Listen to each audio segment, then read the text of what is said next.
Investigación es una actividad que todos llevamos a cabo para saber más sobre nuestro entorno y qué impacto tenemos nosotros sobre él. La esencia de la investigación es descubrir y qué comporta desacuerdos, críticas eh, y errores, así digamos lleven distintas etiquetas.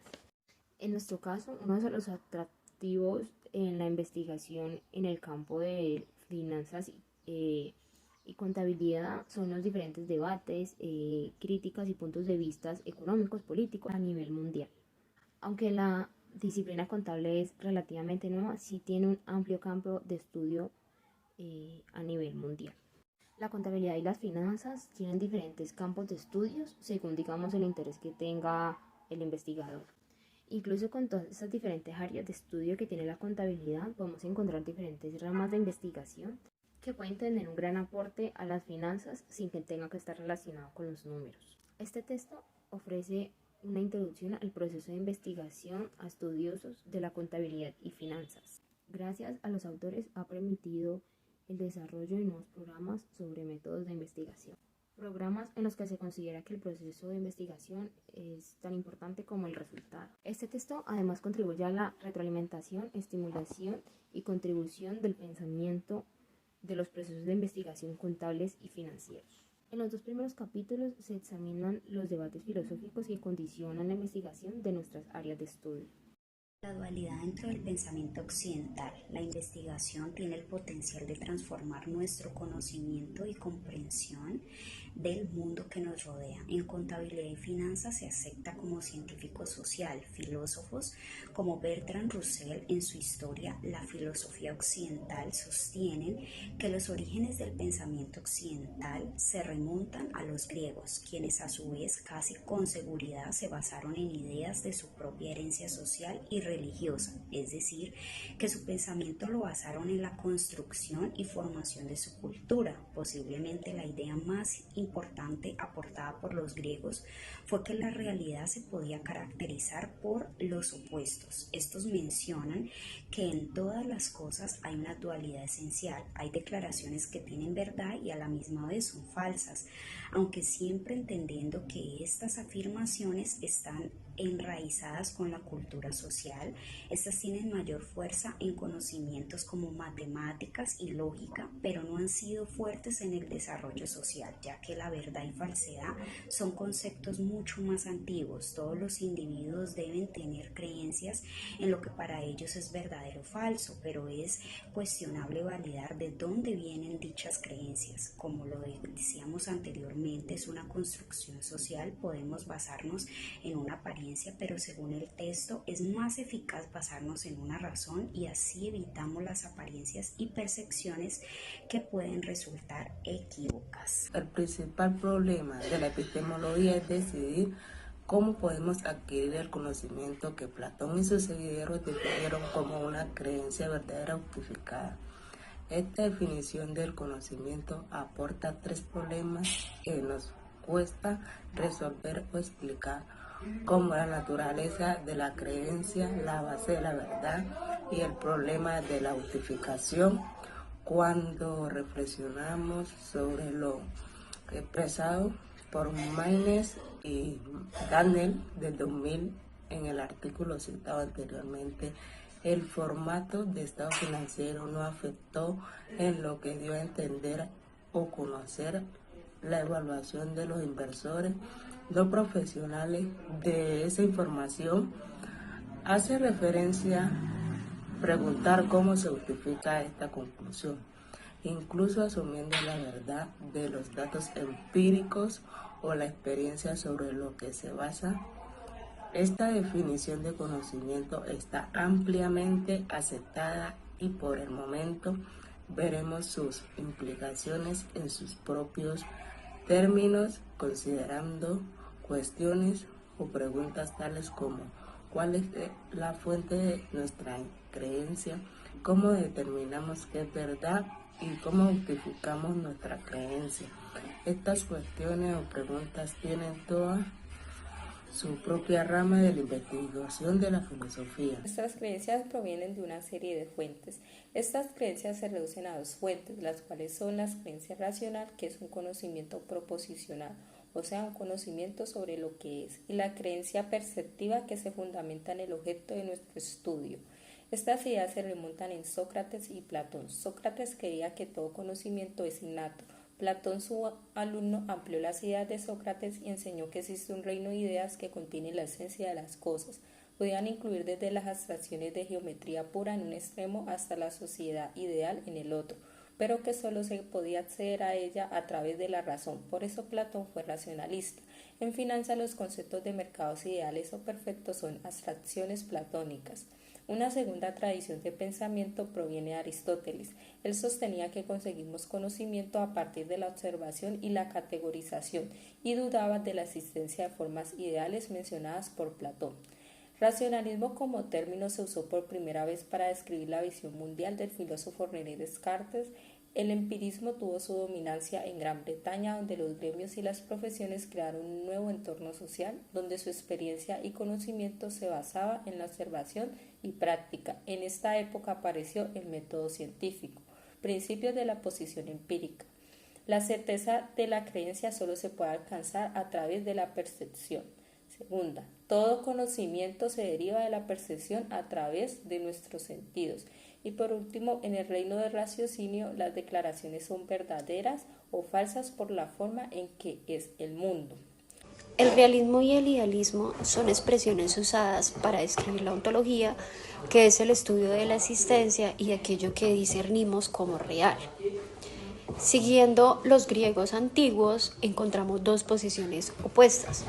Una es la de los realistas, que sostienen que la realidad subsiste dentro de los objetos, mientras que los idealistas sostienen que la realidad existe dentro de la mente del sujeto, es decir, dentro de nosotros.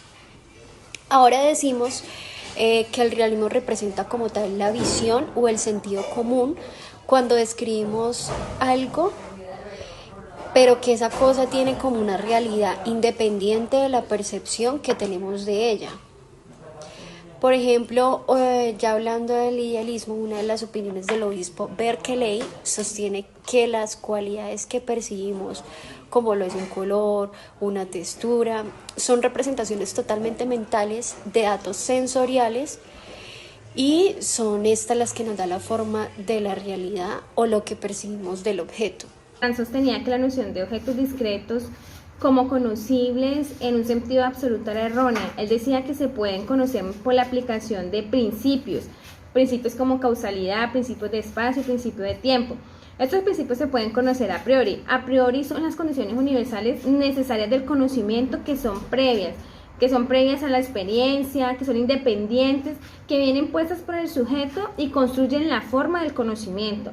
Kant dice que los principios se pueden conocer a priori mediante el uso de la razón pura y también son sintéticos en el sentido que son verdaderas proposiciones en el mundo. Estos principios son trascendentes porque no son propiedad de objetos en sí, ni ellos mismos son objetos reales, sino que se producen a través de una mente pensante. Para Kant, la distinción entre proposiciones analíticas y sintéticas o juicios analíticos son obtenidos mediante el análisis de conceptos que no precisan ser determinados previamente por una definición. Actualmente son pocos los filósofos que aceptan el idealismo como si fuera una respuesta final, aunque este haya tenido un profundo efecto en muchos pensadores y en muchos filósofos. Para Kant, la realidad se construye mentalmente, mientras que la ortodoxia de las ciencias comunes dice que la realidad se construye socialmente. Lo que está claro es que la realidad es un concepto que se construye más que se descubre, y que esta es la distinción que separa las filosofías idealistas de las filosofías realistas. Immanuel Kant intentó resolver los problemas creados por las cuatro posiciones que nos relacionan a la lectura, los cuales son empirismo y racionalismo, el idealismo y el realismo. A esto le llamó idealismo trascendental. Kant trató de establecer las metas entre los principales principios que nos permiten relacionarnos con el mundo empírico y comprenderlo. Él desafiaba a los empíricos que negaban la posibilidad de tales principios y también a los realistas, ya que creían que teníamos que comprender nuestra relación con el mundo que experimentamos. Kant no negaba que hay un mundo objetivo donde la experiencia con el que nos relacionamos y el que ponemos a prueba nuestra creencia de lo que es verdadero o lo que es falso. La alternativa realista sostiene que nuestra existencia se hace posible debido a ciertas condiciones iniciales y el funcionamiento de determinadas leyes universales clave. Estas leyes naturales de la física y la biología son características permanentes de la existencia con independencia de las mentes que las perciben, es decir, han existido siempre y son descripciones reales del mundo con independencia de su descubrimiento por los seres humanos. Para Bhaskar, estas leyes son aspectos descubiertos y no construidos de la realidad como lo plantea Kant. Un modo de explicar la posición realista crítica es mediante la comprensión del tiempo. Podemos decir que nuestra noción del presente y lo que actualmente es real es una ilusión.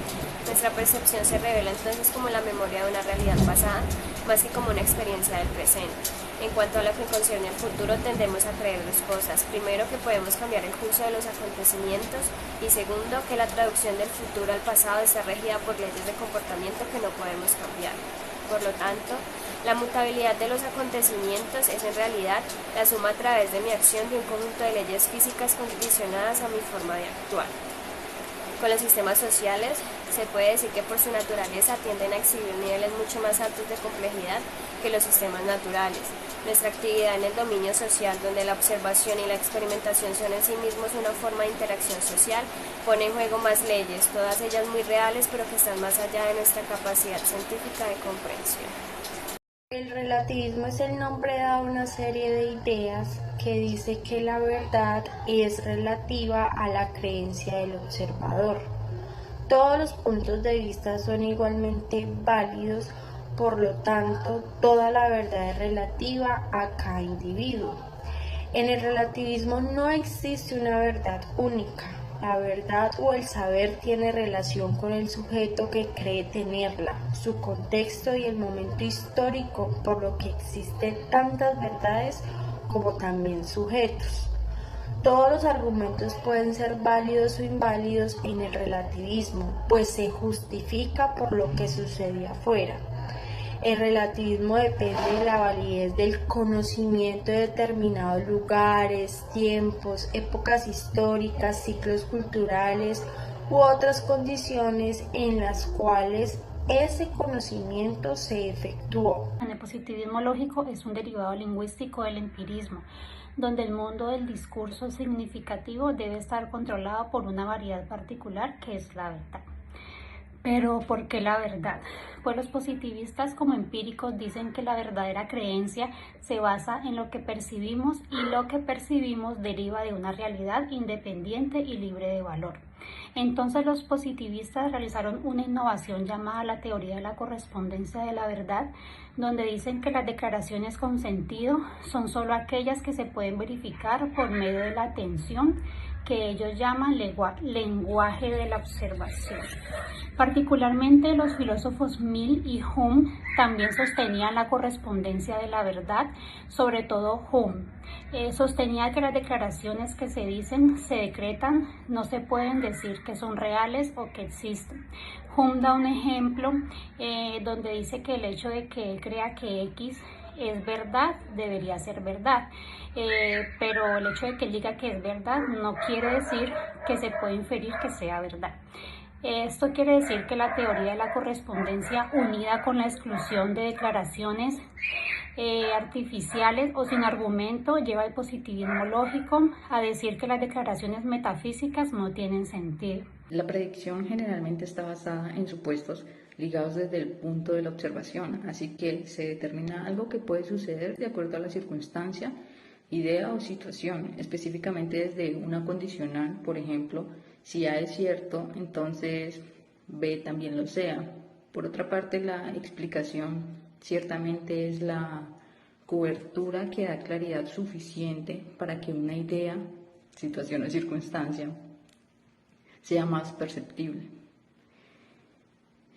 Por eso se puede decir que entre ambas partes existe un abismo, porque lo que parece tener buen poder de predicción a menudo tienen un pobre poder de explicación y pues asimismo en el sentido contrario. La posición de Popper implica realismo con respecto a las entidades teóricas y estas se pueden resumir en 4 puntos. El primer punto habla acerca de que la ciencia progresa mediante la creación de hipótesis. La intención teórica es formular teorías de tal modo que puedan derivar instancias refutables de ellas.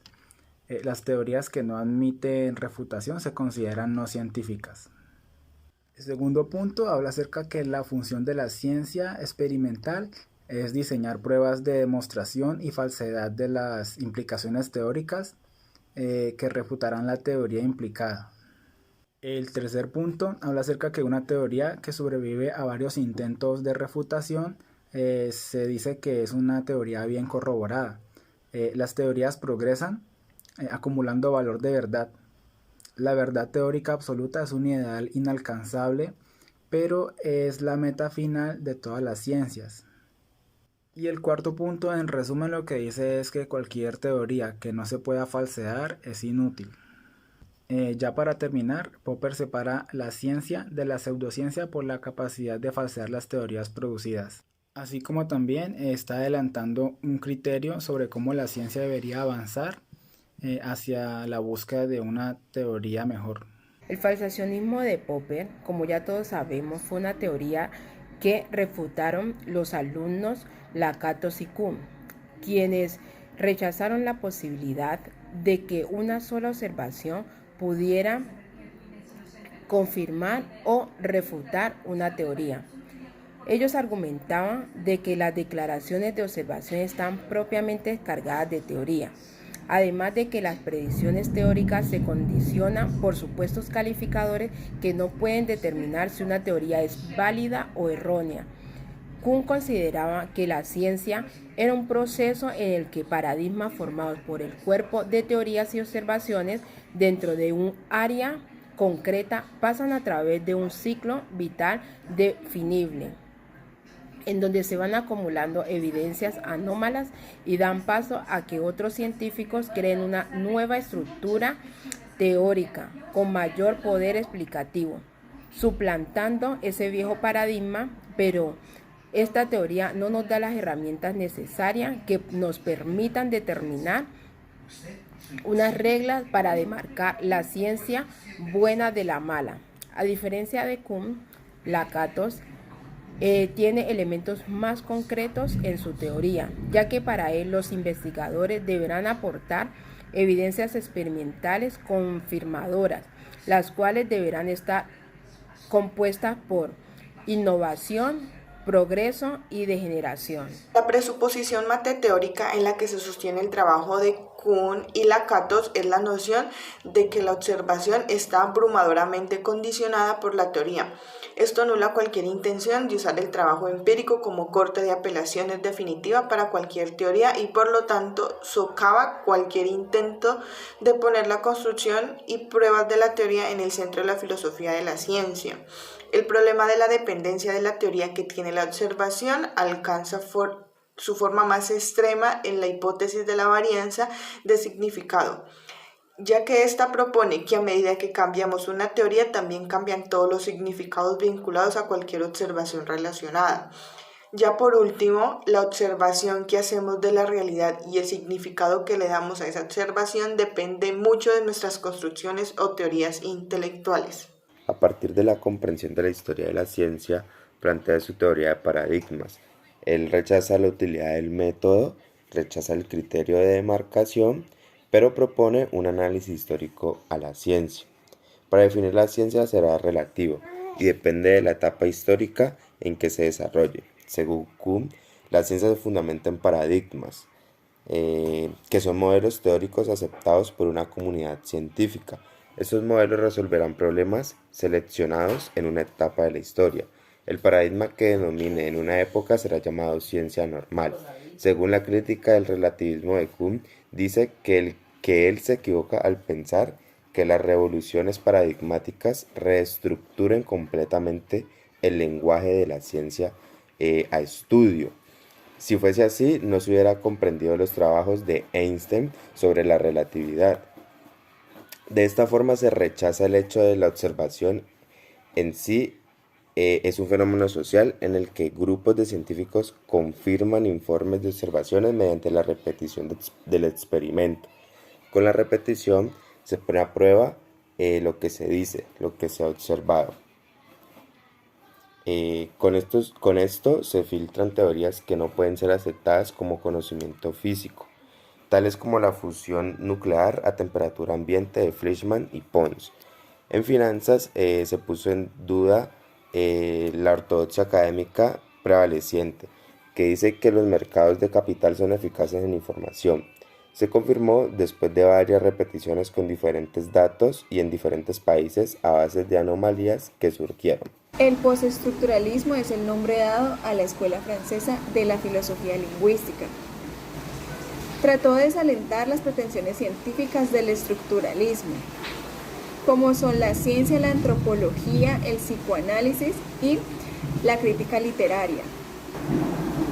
Esta estructura aparece gracias a algunos exponentes de la lingüística y el psicoanálisis, pero todos ellos vinculados al estructuralismo. Para los postestructuralistas, el significado no es solo el conjunto de la unidad, sino que es más bien varios significados para un mismo significante. Tratan de entender la naturaleza inestable de la significación. No se trata de descubrir el mensaje oculto en el texto, sino que es más el resultado.